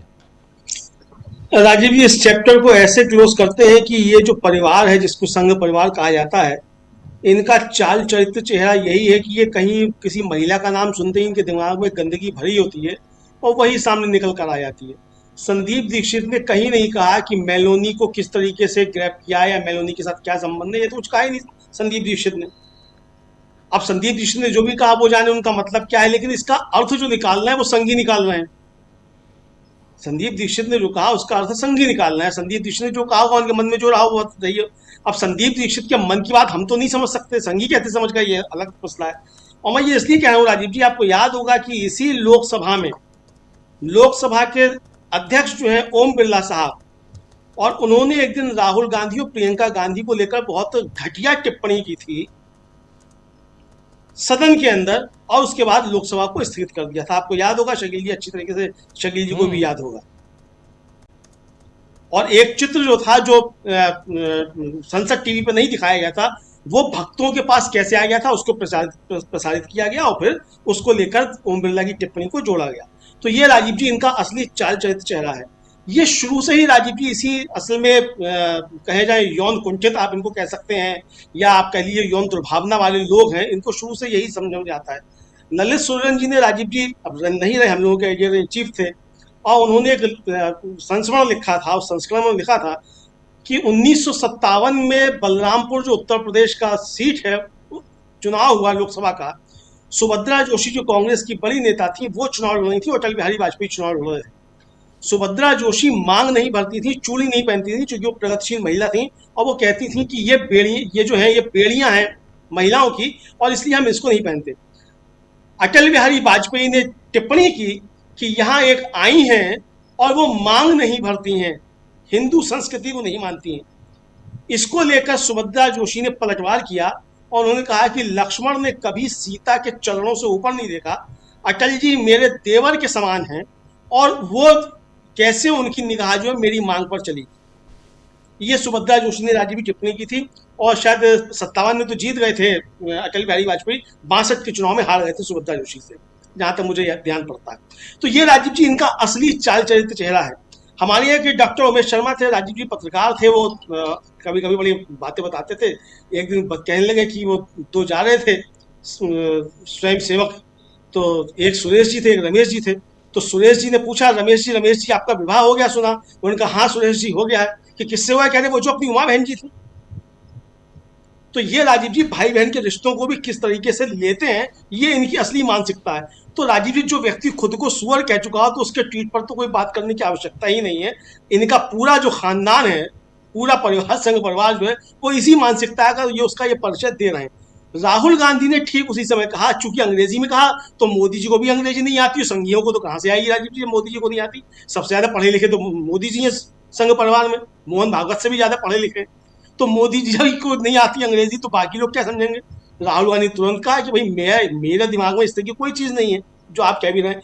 अब संदीप दीक्षित के दिमाग में क्या है, मन में क्या है, वो राहुल गांधी को नहीं पता, लेकिन जो भी उनके मन में, राहुल गांधी तुरंत उससे किनारा कर लिया, इस में मेरे को नहीं। लेकिन राजीव जी, जिन लोगों ने मोदी जी का वो जो थी रील और वो शेयर की मेलोनी के साथ, क्या किसी ने भी, किसी एक ने भी इसकी निंदा की कि मोदी जी आप जो हैं 80 साल के होने जा रहे हैं और मेलोनी 40 साल की हैं, आपको इस तरीके से ये वीडियो नहीं बनवाना चाहिए था, ये रील आपको नहीं बनवानी चाहिए थी। क्या किसी भी एक भी भाजपाई ने, संघी ने, नेकर पहनने वाले ने राजीव जी क्या इसकी निंदा की? आज तक की हो तो हमको बता दिया जाए। तो ये राजीव जी लोग इस पर किस तरीके से बात कर सकते हैं। लेकिन हमारे जो राजीव जी कुछ वामपंथी और लिबरल हैं, वो लोग पता नहीं क्यों डायलेमा में आ जाते हैं, एक तरीके से बिल्कुल एकदम मतलब कहा जाए घबरा जाते हैं कि अरे किसी ने कुछ कह दिया, अब संघी इसको लेकर आ रहे हैं, सफाइयां देना शुरू कर देते हैं। अरे भाई संदीप दीक्षित निपटेंगे, संदीप दीक्षित ने अगर कुछ कहा है तो आपको सफाइयां देने की क्यों आवश्यकता पड़ रही है? मैं देख रहा हूँ तमाम पत्रकार जो है खुद को बड़ा ज्ञानवान और सब कहते हैं, वो सब दिए पढ़ने सफाई। क्या राहुल गांधी को इनसे दूरी बनानी चाहिए, इसको ऐसा करना चाहिए, उसको ऐसा करना चाहिए। राजीव जी ये असल में एक टैक्टिस है बीजेपी की ध्यान भटकाने की। राहुल गांधी ने इसी कार्यक्रम में नरेंद्र मोदी की विदेश नीति की जो धज्जियां उड़ाई हैं, उससे ध्यान हटाने के लिए इस प्रकरण को लाया जा रहा है। सीधी सी बात है, राहुल गांधी ने जब ये कहा, गले पड़ते हुए सब गले पड़ जाते हैं, पकड़ लेते हैं, इसको विदेश नीति समझते हैं। क्या इसका जवाब किसी के पास है कि ये विदेश नीति है कि नहीं? क्या चीन को लेकर राहुल गांधी ने कहा, उस चीन को लेकर किसी के पास कोई सवाल का जवाब है? कोई है बात करने को तैयार कि चीन कहां तक घुसाया है? राहुल गांधी जो कह रहे हैं, राहुल गांधी राजीव जी जिसको कह रहे हैं चीन को लेकर, भारतीय जनता पार्टी के ही नेता रहे, हालांकि उन्हें निकाल दिया गया भारतीय जनता पार्टी से, केंद्र में मंत्री रहे हैं, मोदी जी के मंत्री रहे हैं, आर.के. सिंह, वो सवाल कर रहे हैं कि राहुल गांधी ने तो चीन का बता दिया है, सरकार जवाब दे। क्या सरकार के पास हिम्मत है कि राहुल गांधी ने जो आरोप लगाया कि चीन कहां तक घुसाया, उसका किसी के पास जवाब है? आप मेलोनी कर रहे हैं, मेलोनी। तो ये कहां से भाई? जो सवालों के जवाब है वो आपको देना चाहिए। राहुल गांधी ने कल कई सैद्धांतिक सवाल उठाए थे। उन सैद्धांतिक सवालों पे क्या है? क्या आपको राहुल गांधी के पूरे भाषण में मेलोनी दिखी? ये नहीं दिखा कि ये जोकर है, आपको जोकर कहा गया, आरएसएस को पूरे परिवार को जोकर कहा गया, क्या आपको ये दिखाई नहीं पड़ा कि आपको जोकर कहा जा रहा है? राहुल गांधी ने जो कहा राजीव जी कि ये जोकर हैं और हम इनसे डरते नहीं हैं, इन जोकरों से, तो ये जोकर तो खुद साबित कर रहे हैं कि जोकर है, मेलोनी राग गाकर। तो ये राजीव जी इनका जो असली चेहरा है, इसके जरिए वो भी सामने निकल कर आ गया है। हालांकि हमको ये समझते हैं कि संदीप दीक्षित के मन में कोई भी भाव रहा हो, किसी भी तरीके से उनका हो, लेकिन महिलाओं के प्रति संवेदनशीलता खासतौर से होनी चाहिए। और वो भी तब जब आप एक रचनात्मक कांग्रेस का कार्यक्रम कर रहे हैं और उसमें आप LGBTQ समूह के लोगों को भी लेकर आ रहे हैं, वो बड़ी मुखरता के साथ अपनी बात रख रहे हैं। तो आप एक तरफ इतनी बढ़िया बात कर रहे हैं, समाज के अंदर जो जिनको लेकर बात करने से लोग शर्माते हैं, आप वो कार्यक्रम कर रहे हैं, तो उस समय आपको इस तरह की बात नहीं करनी चाहिए थी। खासतौर से तब जब राहुल गांधी के साथ आप खड़े हुए हैं, उस समय नहीं करनी चाहिए थी। आपके मन में कोई भी बात रही हो, किसी भी तरीके से आपने कुछ कहा हो, तो ये राजीव जी है। लेकिन ये संघीय जो इसको लेकर उड़ रहे हैं, मुझे लगता है कि ये इनका जो असली चेहरा है वो सामने निकल कर आ रहा है। इनके अगर कारनामे खोले जाएंगे राजीव जी, तो कितने आएंगे? क्या राजीव जी सदन के अंदर सुपरखा के मतलब की हंसी जो है, ये इसका किसी ने निंदा की? क्या मोहन भागवत ने इसकी निंदा की? क्या JP नड्डा साहब ने इसकी निंदा की कि सदन की रामायण की हंसी के बाद हमने बहुत बात सुनी है कि किसी ने निंदा इसकी? तो ये राजीव जी इनका जो असली चेहरा है वो निकल कर सामने आ रहा है। और मोदी जी जाकर गले पड़ते ही क्यों? तो हम लोग भी राजीव जी लगातार बात करते रहते हैं। राहुल गांधी तो आज कह रहे हैं कि इन्होंने गले पड़ने को विदेश नीति समझ लिया है। मुझे लगता है राजीव जी, हम में से जितने भी पैनलिस्ट साथी बैठे हुए हैं, सबने लगातार ये बात कही है कि भाई ये गले पड़ना कौन सी डिप्लोमेसी है, ये कौन सी विदेश नीति है, इससे क्या हल होता है? अगर आप ट्रंप के जाकर गले पड़ते हैं और ट्रंप उसी समय जो है आप बेड़ियां हथकड़ियां लगाकर यहाँ भेज रहा है भारत के नागरिकों को 18 घंटे सेना के जहाज में बैठाकर, तो उसका नतीजा क्या निकल रहा है? और राजीव जी, ये मेलोडी टॉफी जो लेकर गए थे, इस पर भी बात कर लीजिए, आखिर में अपनी बात खत्म करता हूं मैं, कि मेलोडी टॉफी जो लेकर गए थे वो एक नरसंहार कराने के लिए गए थे मोदी जी। चूंकि इटली ने यहां से जो स्टील जो भेजा जा रहा था मिलिट्री ग्रेड का, इजराइल जा रहा था, उससे बम बनते और वो बम गाजा में बच्चों पर गिराए जाते। उन 4 जहाजों को इटली ने रोक लिया था, उन जहाजों को छुड़वाने के लिए गए थे। ये आरोप है राजीव जी, और इन आरोपों की आज तक सरकार की तरफ से और मोदी जी की तरफ से कोई खंडन नहीं आया है। तो आप भले ही मेलोडी चॉकलेट लेकर गए हो, कुछ लेकर गए हो, लेकिन इसके पीछे आपका जो हिंसक चेहरा है, जो आपका नरसंहारी चेहरा है, वो सामने निकल कर आया। जी, चर्चा मेलोनी और प्रधानमंत्री की विदेश नीति, इन सब पे हम कर रहे थे, लेकिन ज़रा उससे इतर विदेश से भारत में और भारत में भी जो पिछले दिनों आंदोलन हुआ है, आप लोग जानते हैं, कॉकरोच जनता पार्टी के बैनर तले जंतर मंतर पर आंदोलन, उस आंदोलन के बाद से देश में एक आंदोलन लगातार जारी है, जिसमें जो युवा है देश का, जो खासकर अब जन अल्फ़ा जो 2014 के बाद पैदा हुआ, जो स्कूलों में भी पढ़ रहा है, 3 साल 4 साल बाद जो वोट देने का अधिकारी होगा, वो अगर किसी का जन्म अगर 2014 में हुआ है तो वो अब कुछ साल बाद वोट देगा। वो अपने हक के लिए, अधिकार के लिए लड़ रहा है। और इन सब के बीच जो पढ़ लिया, कल आपने देखा कि नालसर में क्या हुआ, वहाँ कुछ नहीं हुआ, लेकिन यहाँ दिल्ली से एक फरमान जारी कर दिया गया कि जो बच्चे डिग्री नहीं लिए, जिन्होंने अपोज किया CJI का, चीफ जस्टिस ऑफ इंडिया का, सूर्यकांत का, उनको कहीं भी एक वकील के नाते एज एन एडवोकेट आप कहीं भी रजिस्टर नहीं करेंगे। हालांकि कुछ ही घंटों में इस फरमान को वापस लेना पड़ा। आज इसके खिलाफ याचिका लगी सुप्रीम कोर्ट में, जस्टिस सूर्यकांत ने याचिका को स्वीकार कर लिया।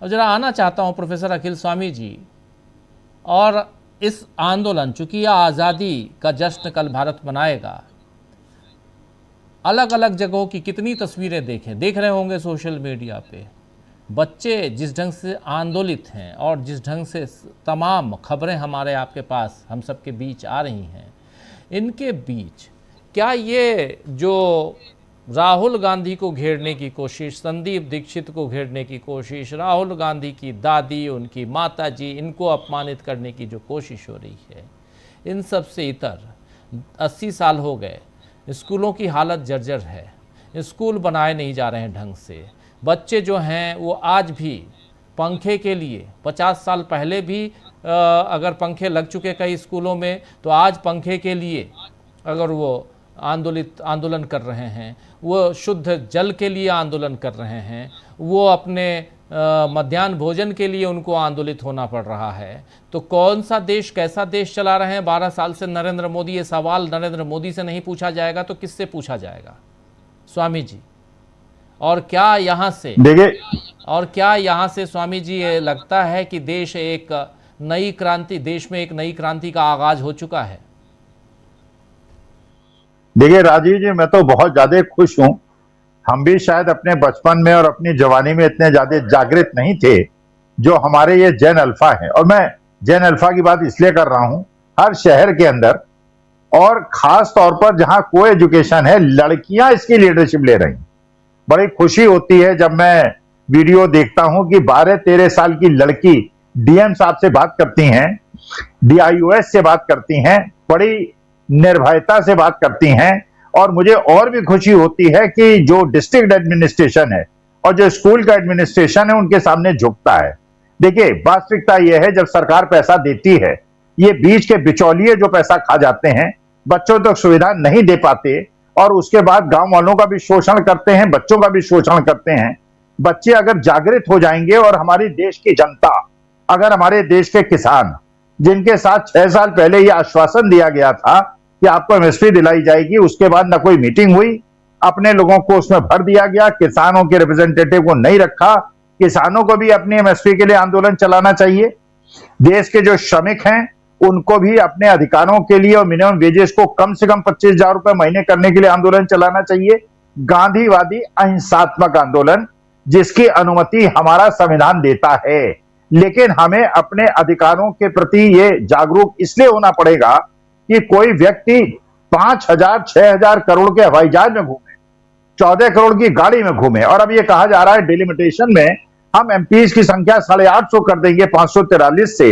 अरे भैया, जो एमपी की तनख्वाह जाएगी हमारी टैक्स से तो जाएगी, उनको जो गाड़ियां दी जाएंगी, उनको जो मकान दिए जाएंगे। यहां लोगों के, गरीब लोगों के झुग्गियां तोड़ी जा रही हैं और एमपीज को आप 400 और बड़ी बड़ी कोठियां दे देंगे और उनको पेंशन देंगे, 4-4 5-5 पेंशन देंगे। देखिए, बड़ी खुशी की बात है, अब ये खतरा जो है ये विपक्ष से ज्यादा अब ये जैन अल्फा है जो अपने अधिकारों को मांगने के लिए जागरूक हो गया है। हर सरकार को ये सोचना होगा, इन बच्चों को लाइटली मत लो। देखने में छोटे हैं लेकिन ये बड़े मजबूत हैं और इनके इरादे बड़े मजबूत हैं। और हम बुजुर्गों को ये देख के बड़ी, क्योंकि अभी मुझे 12 साल से लगने लगा था, हमारे देश का भविष्य इन लोगों ने इतना खराब कर दिया है कि इसके उभरने 20 साल लगेंगे। लेकिन इन बच्चों को देख के राजीव जी मुझे लगता है आश्वासन मिलता है, हमारा देश सुरक्षित है और ये बच्चे अपने अधिकारों के लिए ऐसे ही जागृत रहे। और बिना किसाओं के अपने परिवारजनों पे भी इन्होंने दबाव बनाया कि हमारे देश का मेन मुद्दा एजुकेशन है, स्वास्थ्य व्यवस्था है, नौकरियां हैं और बच्चों के साथ सदव्यवहार है। और गरीबों के प्रति जो सरकार का एक सौतेला व्यवहार है उसको बदलने की आवश्यकता है। तो मैं बहुत खुश हूं और बच्चों को मैं आशीर्वाद देता हूं, अपने अधिकारों के लिए सचेत रहो और जो चीज सरकार ने तुमसे वादा किया है वो लेके ही मानो, गांधीवादी अहिंसात्मक तरीके से। बिल्कुल बिल्कुल सही आप कह रहे हैं, बिल्कुल सही कह रहे हैं, गांधीवादी अहिंसात्मक तरीके से। लेकिन यहाँ पर बच्चों की बहुत सारी तस्वीरें आ रही हैं शकील जी, बहुत सारी तस्वीरें आ रही हैं, आप देख ही रहे होंगे। और देश में एक तरफ डीडी न्यूज़ को, दूरदर्शन को इंटरव्यू दिया सूर्यकांत ने, जस्टिस सूर्यकांत ने, सफाई देने की पूरी भरपूर कोशिश, खूब सफाई दी। लेकिन फिर भी आप कितनी भी सफाई दे दीजिए, जब बात निकल चुकी है और दूर तक, यहाँ तक कि आशुतोष रांका थोड़ी देर पहले कह रहे थे कि पॉलिटिक्स मत करो, पुलिस वाले को कह रहे थे, अभी दिखाता हूँ वो पूरे बयान, पॉलिटिक्स मत करो, अभी एक देश के शिक्षा मंत्री का इस्तीफा लेके हम आए हैं। तो ये जो एक जज्बा दिखाई दे रहा है, एक कॉन्फिडेंस दिखाई दे रहा है, इस कॉन्फिडेंस के आगे कि भारत की तस्वीर क्या देखते हैं, मैं ये सवाल आप सबके बीच रख रहा हूं। शकील जी, इस भारत की तस्वीर की शुरुआत, जिसका आप अभी आज 2-3 बार जिक्र कर चुके हैं कि भारत का स्वतंत्रता दिवस है कल, आज 14 अगस्त है, कल 15 अगस्त है।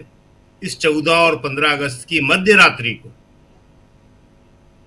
भारत के पहले प्रधानमंत्री पंडित जवाहरलाल नेहरू ने सेंट्रल हॉल में जो ऐतिहासिक भाषण दिया था उसमें रख दी थी, ट्रिस्ट विद डेस्टिनी, नियति से साक्षात्कार। उसमें उन्होंने हम भारत को कैसा बनाने वाले हैं और भारत के किस्मत की बाजी किस तरह से नियति से लगी हुई है, ये सब बता दिया था। राजीव जी, दुनिया के 10 सर्वश्रेष्ठ भाषणों में शुमार है ये जी नेहरू का भाषण। और ये बता दें, वैसे हमारे हो सकता है दर्शकों को कुछ मालूम भी हो, अंग्रेजी में बहुत लोकप्रिय है, पूरी दुनिया में सुना जाता है, इसका टेप अभी भी है, आकाशवाणी के पास है और भी कई जगह है। लेकिन नेहरू ने इसको सबसे पहले हिंदी में दिया था, अंग्रेजी में बाद में दिया। ये जो बात करते हैं कांग्रेस के ऊपर, हिंदी को लेके, राहुल को लेके भी कई बार बात कर दी जाती है। अभी राहुल ने जो है प्रयागराज में पूरा हिंदी में बोला। तो जहां जरूरत होती है बोलते हैं। ज्यादा भाषाएं जानना अयोग्यता नहीं, योग्यता की निशानी होती है। नेहरू जी फ्रेंच भी जानते थे, इंदिरा गांधी भी फ्रेंच जानती थी। तो ये बच्चों की आपने बात करी, ये बच्चे भारत भविष्य हैं।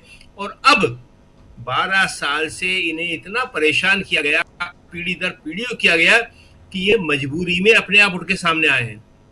अभी शिक्षा की आपने बात करी,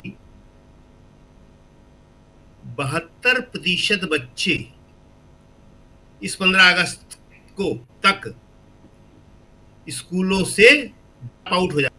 मतलब जो बच्चे स्कूल हैं उसमें 12th क्लास तक आने वाले 72% बच्चे नहीं रहते, सिर्फ 28% बच्चे रहते हैं। 100 बच्चे क्लास 1, 2, 3, 4 में भर्ती हो रहे हैं, उस 100 में से 12 तक आते आते 28 रह गए। ये इनकी शिक्षा नीति है। और नेहरू के हाथ में जब भारत आया था, बहुत बातें करते हैं, ये कुछ नहीं मालूम इनको, न मालूम करना चाहते हैं। स्कूल नहीं थे, कॉलेज नहीं थे, उच्च शिक्षण संस्थाएं तो थी ही नहीं, वो नेहरू ने बनाई। तो ये जो है आंदोलन कोई शौक का आंदोलन है क्या? ये मजबूरी का आंदोलन है। स्कूलों में पानी नहीं, टॉयलेट नहीं, मिड डे मील में नमक के साथ रोटी मिल रही है, नमक के साथ रोटी, और इसको ये बहुत बड़ी अपनी सफलता बताते हैं सारी की सारी चीजों को। तो ये जो स्थिति है ज्यादा खराब है, और जब ज्यादा दमन बढ़ जाता है, ज्यादा स्थिति खराब हो जाती है, तो ये आंदोलन अपने आप होना शुरू हो जाते हैं। और ये जो है आंदोलन अब बढ़ेगा, ये कम होने वाला नहीं है। इसको डाइवर्ट करने के लिए ये मेलोनी का नाम, और संदीप दीक्षित ने ये कहा, और फलाना ये हुआ। अरे ये इशू नहीं है। राहुल तो जवाब दे ही नहीं रहे। राहुल क्यों नहीं जवाब दे रहे? क्योंकि इशू ही नहीं है। ये कोई पूछ ही नहीं रहा, ये आप ही अपने आप कहते चले जा रहे हो। निशिकांत दुबे ने जो कहा है, उसने तो मोदी जी को कटघरे में खड़ा कर दिया। देश की सेना को, रक्षा मंत्रालय को, विदेश विभाग को, कि 10 वक्त में चीन की सेना बैठी हुई है। पूरी दुनिया में क्या मैसेज गया? हिंदुस्तान का प्रधानमंत्री बहुत कमजोर है, उसकी राजधानी में सेना बैठी हुई है, सरकारी बंगले में, वो क्या कर रहा है? और प्रधानमंत्री के साथ देश की छवि भी खराब कर रहे हैं। चीन को क्लीन चिट दे दी थी इन्होंने जी गलवान के मामले में, अरुणाचल का कल राहुल ने बता दिया, और यहां इनके कह रहे हैं कि 10 जनपद बैठी हुई है। तो ये इनके नादान दोस्त ही अब इनकी नाव को डुबोने की पूरी तैयारी कर चुके हैं। बिल्कुल। प्रशांत जी आप कैसे देखते हैं आगे का भारत? देखिए, आगे का भारत तो बहुत भविष्य जो है, उस भविष्य बहुत उज्जवल है, और वो जनरेशन जो आ रही है, जो भारत की बागडोर संभालेगी, वो जनरेशन पे पूरा विश्वास है। और उसका हमने देख लिया, रोज देख रहे हैं जिस तरीके से जेन अल्फा और जेन जी जो है वो लीडरशिप को संभाल रहे हैं। लेकिन कल नरेंद्र मोदी लाल किले से भाषण देंगे एक बार फिर, और याद होगा आपको कि वो एक परंपरा है कि सामने स्कूल के बच्चे बिठाए जाते हैं। ये कल स्कूल के बच्चे, पहली बार ये होगा राजीव जी कि ये जो लाल किले का भाषण है, अब इसका ऑडियंस बदल गया है। जंतर मंतर के आंदोलन के बाद इसका ऑडियंस बदल गया है। कल कोई सुने न सुने, ये जेन जी और जेन अल्फा प्रधानमंत्री मोदी का भाषण बहुत बारीकी से सुनेगा, एक लाइन सुनेगा, और भाषण खत्म होने से पहले 15-20 मीम्स आ जाएंगे। ये बहुत तेज काम करते हैं ये लोग। कल प्रधानमंत्री क्या बोलेंगे इस क्राइसिस से, क्योंकि प्रधानमंत्री एक अभूतपूर्व पर्सनल पॉलिटिकल इमेज की क्राइसिस से होकर गुजर रहे हैं। अपनी बनाई संसद, जिसकी बिल्डिंग खुद बनाई, जहां बड़े शौक से सिंगोल रखा गया, वो संसद में नहीं आ पाए। तो एक बड़ा गंभीर संकट है कि बोलने को कुछ है नहीं।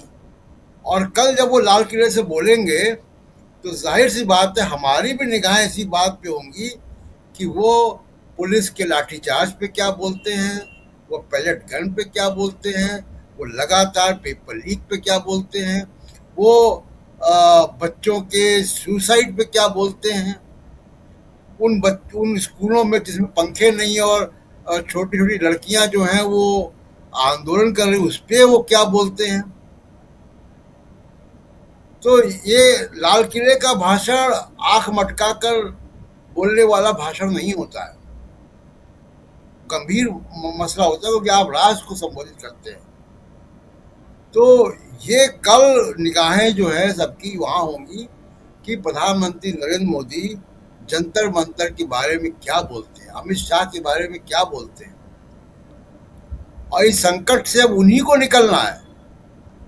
अमित शाह और मोदी को खुद निकलना है, क्योंकि बीजेपी के सब बड़े नेता, राजनाथ सिंह हो, शिवराज सिंह चौहान हो, कोई हो, उन लोगों ने अमित शाह और नरेंद्र मोदी का बचाव करना बंद कर दिया है। एक घटिया किस्म के एक ट्रोल को लगाना पड़ता है, वो जिसका नाम अभी बता रहे थे, ऋषिकांत दुबे। उनको मैं गंभीरता से इसलिए नहीं लेता हूँ राजीव जी कि 4 बार के एमपी को मंत्री नहीं बनाया नरेंद्र मोदी, उनको गंभीरता से नहीं लेते, मैं क्यों लूंगा भाई? नरेंद्र मोदी उसको विदूषक समझते हैं, तो मैं क्यों उसको एक गंभीर नेता समझूंगा? गंभीर नेता होते तो 4थी बार के मेंबर ऑफ पार्लियामेंट लोकसभा का मंत्री तो कम से कम एमओएस तो बना ली। जी बिल्कुल बिल्कुल। डॉक्टर साहब, आप कैसे देखते हैं? और जब पूरा देश और उसमें भी युवा बच्चे ये आंदोलित हैं, अलग अलग स्कूलों की तस्वीरें आ रही हैं, आगे क्या कुछ दिखाई देता है? कल 15 अगस्त है और जैसा प्रशांत जी कह रहे हैं कि प्रधानमंत्री नरेंद्र मोदी भाषण देने की, और अभी से थोड़ी देर पहले देश को, राष्ट्र को संबोधित करते हुए राष्ट्रपति जी ने भी जो बातें कही हैं उसमें उन्होंने युवाओं को, राष्ट्रपति का संबोधन होता है 15 अगस्त 26 जनवरी की पूर्व संध्या पे, आप लोग जानते हैं, तो उन्होंने युवाओं को संबोधित किया है, युवाओं को साधने की कोशिश की है। युवा सशक्त भारत बन रहा है, जो रहता है, जो लिख के जाता है वो बोलती हैं, ये आपने देखा है। लेकिन किस भारत का निर्माण कर रहे हैं नरेंद्र मोदी? और वैसे में जब युवा जाग उठा है, युवा जो है अपने हक की आवाज़, स्कूल में बच्चा अब डरा सहमा नहीं है, वो अपनी आवाज़ उठा रहा है। राजीव जी, शकील साहब ने पंडित नेहरू के भाषण का जिक्र किया, इजाजत हो तो 1-2 सेकंड उनकी आवाज़ सुनवा देते हैं।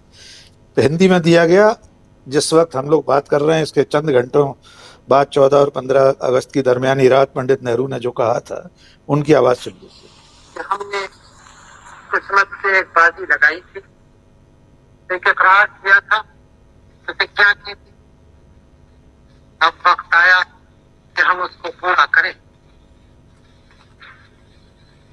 बिल्कुल पूरी तो शायद अब भी न हो, लेकिन फिर भी ये दुनिया के इतिहास का अनूठा भाषण था, जो आज भी अध्ययन अध्यापन के काम आता है।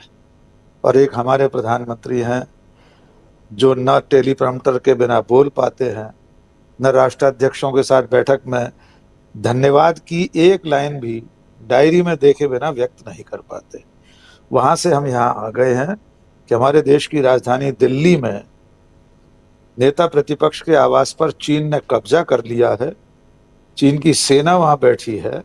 इसकी सूचना सत्ताधारी पार्टी के 4 बार के सांसद को है, प्रधानमंत्री को नहीं पता। शकील साहब ने बाकी सबके नाम ले दिए, गृह मंत्री का नाम छूट गया। शकील साहब, आंतरिक सुरक्षा के लिए तो गृह मंत्री अमित शाह जिम्मेदार। अरुणाचल से, गलवान से, पता नहीं कहां से चीन की सेना चलकर आई, उड़कर आई, हवाई जहाज में छुपकर आई, 10 जनपथ में आके बैठ गई, तो देश का गृह मंत्री क्या घुइयां छीलता रहा? कायदे से तो निशिकांत दुबे के इस ट्वीट को देश के प्रधानमंत्री, रक्षा मंत्री और गृह मंत्री के इस्तीफे की मांग के रूप में देखा जाना चाहिए। भविष्य की बात आप कर रहे हैं, देखिए ये जो युवा पीढ़ी अब अपनी अपनी बैरकों से बाहर आ गई है, ये बैरकों में वापस जाने वाली नहीं है। इसका बीटिंग रिट्रीट संभव ही नहीं है, क्योंकि ये हरावल दस्ता अब सरकार से सवाल पूछने लगा है। विदिशा में 14, 15, 13 साल के बच्चे अपने स्कूल बस के किराए के खिलाफ खड़े हो गए सड़कों पर। कलेक्टरों को, डीएम्स को बुलाने पर मजबूर कर रहे हैं कि नहीं, यहां आइए, हमसे बात कीजिए। यही तो एक जीते जागते धड़कते हुए लोकतंत्र की निशानी है।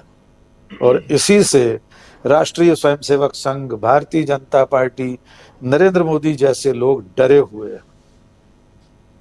वो इतिहास की बहुत चर्चित उक्ति है कि तानाशाह डरता है कि लोग उससे डरना बंद कर देंगे। वो नौबत आ गई है। राहुल गांधी ने लोगों से कहा डरो मत, फिर कॉकरोच जनता पार्टी आई, सड़कों पर युवा उतरे, लोगों ने बता दिया कि हमने डरना बंद कर दिया। आज की इस पूरी चर्चा के बाद मेरा विनम्र आग्रह ये है कि मेलोडी इस सब के बजाय राहुल गांधी के कल के आयोजन में जो ज्यादा महत्वपूर्ण विषय थे, हम सबको उसी पर चर्चा करनी है। राष्ट्रीय स्वयंसेवक संघ को उन्होंने जोकरों का समूह कहा, यद्यपि हम इससे भी सहमत नहीं है। जोकर ऐसे नहीं होते, जोकर तो बहुत सयाने चतुर सुजान होते हैं। जिन लोगों की तुलना राहुल गांधी ने जोकरों से की है, जोकर तो बहुत बुद्धिमान होते हैं। इसलिए मेहरबानी करके उनकी तुलना राष्ट्रीय स्वयंसेवक संघ के स्वयंसेवकों से न करें। जी, चीन के अतिक्रमण की बात राहुल गांधी ने की, विदेश नीति की बात की है, तमाम ऐसे मुद्दों पर बात की है जो असल मुद्दे हैं देश के सामने। मुद्दा मेलोनी नहीं है, और अगर वो है तो इसकी शुरुआत नरेंद्र मोदी से करनी होगी। पहले वे माफी मांगे अपने स्त्री विरोधी विचारों पर, अपने भाषणों पर। तो आज के बाद हमारी और आपकी चर्चा के मुद्दे वे मुद्दे होना चाहिए जो देश के मुद्दे हैं, जिन्हें राहुल गांधी ने रेखांकित किया है। और नरेटिव की इस लड़ाई में भी बीजेपी को घाटा हो गया। उसने जितनी कोशिश की संदीप दीक्षित के आधे वाक्य पर ये नरेटिव, ये तूमार बांधने की कि राहुल गांधी और संदीप दीक्षित ने महिलाओं का अपमान किया है, उतनी ही उनकी कोशिश उलट बांसी के रूप में सामने आई। सैकड़ों उदाहरण बीजेपी नेताओं के सामने आ गए, जिनके जवाब न मोदी जी के पास है न उनकी पार्टी के पास। जी राजीव। बिल्कुल बिल्कुल। शकील जी कुछ जोड़ना चाह रहे थे, फिर सुनील शुक्ला जी आपके पास। जी शकील जी। सिर्फ एक लाइन, नेहरू जी से अपनी तुलना करते हैं ये। नेहरू अपना भाषण देने से थोड़ी देर पहले पार्लियामेंट की सीढ़ियों पर बैठकर अपने भाषण को फाइनल टच दे रहे थे। खुद लिखते थे अपना भाषण। वो जो समझ ले इस बात को, पढ़े लिखा आदमी क्या होता है, अपना भाषण खुद लिख के और खुद पढ़ते थे वो। जी जी जी जी सुनील शुक्ला जी। राजीव जी, अभी पिछले दिनों में मुझे किसी हमारे मित्र का जन्मदिन था, तो मुझे एक किताब गिफ्ट, सोचा मैं किताब में उनको गिफ्ट कर दूं। तो हमारे शहर की एक बहुत मशहूर दुकान है किताबों की, मैं विद्यार्थी तब से वहाँ जाता रहा हूँ। और वहाँ मैं गया, उनसे मैंने कहा कि जो दुनिया के बड़े बड़े नेता हुए हैं उनके भाषणों का कोई जो सबसे मशहूर भाषण हो, जिसको कोई पढ़ना चाहे, वो किताब मुझे दे दीजिए। तो उसने मुझे जवाहरलाल नेहरू के भाषण की किताब दी। हमने कहा यार मैं दुनिया की मांग रहा हूँ तो मैं दे रहा हूँ। कहा कि साहब इससे बड़ा भाषण, और पढ़ा लिखा व्यक्ति है वो, उससे कहा कि इससे बड़ा भाषण कोई नहीं हुआ जिसको लोग रुचिपूर्वक न सुनते हो। मैंने वो किताब खरीदी और अपने मित्र को मैंने गिफ्ट किया। आज की स्थिति है कि जवाहरलाल नेहरू से आप अपनी तुलना कर ही नहीं सकते। अभी मैं यूएन के आर्काइव में जवाहरलाल नेहरू का एक कार्यक्रम देख रहा था, लंदन में या पेरिस में, कहाँ उनका भाषण चल रहा है, और एक चबूतरे पे खड़े होकर के वो भाषण दे रहे हैं। लोग उनके भाषण को सुनने के लिए दौड़ते हुए जा रहे हैं। वो कांग्रेस के वर्कर नहीं थे, वो हिंदुस्तान का नागरिक नहीं था, वह यूरोप के नागरिक थे जो नेहरू का भाषण से वंचित न हो जाएं, वो उनके पास से पहुंचना चाहते थे। क्योंकि मुझे लगा कोई माइक वगैरह नहीं थी, आवाज से उनको बोल रहे थे। वो आज का जो पब्लिक एड्रेस सिस्टम है वो मुझे नहीं दिख रहा था कहीं। नेहरू की लोकप्रियता रही है, और यह उनका भाषण सुनने के लिए लोग इसलिए नहीं जाते थे कि वो मोतीलाल नेहरू के लड़के थे। वो खुद इतने सारगर्भित बात करते थे, और जिन्होंने खुद पढ़ाई लिखाई की थी और अपने अनुभवों से सीखा था, और कोई फिजूल बातें नहीं, वो अपनी आलोचना करने वाले व्यक्ति थे। आप ये सोच सकते हैं क्या आज जो इसमें देश की स्थिति हो गई है? अगर आपको राहुल गांधी को टारगेट करना है, बिल्कुल आप टारगेट कीजिए। राहुल गांधी ने अरुणाचल प्रदेश में चीन के घुसपैठ की बात की, उस पर बोलिए आप, क्यों नहीं बोलते हैं? उन्होंने विदेश नीति के असफल होने की बात की, उन्होंने आरएसएस के ऊपर वैचारिक हमला किया, सबका प्रतिकार कीजिए। और ये मेलोडी शब्द ही बनाया प्रधानमंत्री जी ने खुद। ये ऐसे सवाल हैं जिन सवालों से आप भाग नहीं सकते, और जब आप भागने की कोशिश करेंगे तो वही परिणाम होगा कि आप संसद का सामना नहीं कर पाएंगे। तरीका, मैं अभी जो बीसीआई के अध्यक्ष का जो एक आदेश आया, क्या परिणाम है उसका? जी, सीजीआई ने उससे दूरी बना दी। आप कैसे कर सकते हैं किसी विद्यार्थियों के ऊपर कि नहीं हम इनका पंजीकरण नहीं करेंगे? होते कौन है आप? किन नियमों के तहत कार्रवाई कर देंगे आप? लेकिन मनन मिश्रा साहब भारतीय जनता पार्टी के सांसद हैं, भारतीय जनता पार्टी ने इनको राज्यसभा में भेजा है। जी, सवाल इस बात का है कि आप मुद्दों की बात कीजिए।